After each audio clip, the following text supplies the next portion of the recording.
The grave of the Prophet ﷺ is well documented.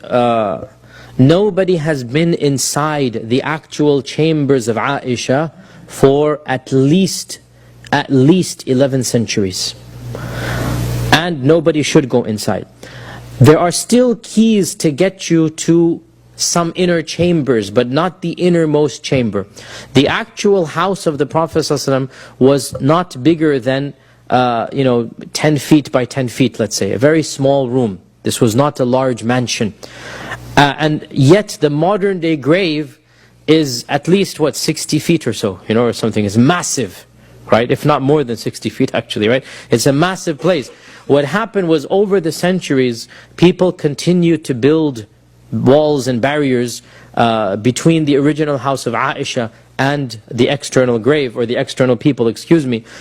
When Al-Walid ibn Abdul Malik built the extension, the tabi'un who were alive did not want the grave to be in the direction of the Qibla, because then you'd be facing the grave when you prostrate. So they built 3 walls around it, and then facing the Qibla they built 2 walls, i.e. a pentagon totally.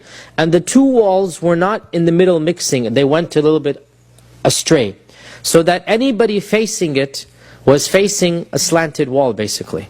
So psychologically they're not facing the grave. This was built in the time of Umar ibn Abdul Aziz, right? And this was the time as well that when they were building the wall, one of the walls of Aisha's house collapsed. Which shows you, of course, it's a human structure, it's not going to last forever, right? And they saw 2 exposed feet. And everybody panicked. They were completely undecomposed, completely fresh. Everybody panicked because they felt this might be the feet of the Prophet ﷺ. And they called the elders of the community and they figured out, no, this is not him, this is Umar ibn al-Khattab. So the wall that was Umar's side fell down. Right? So they covered that up with sand, and then they built, as I said, the pentagonal structure. This is in Walid ibn Abdul Malik.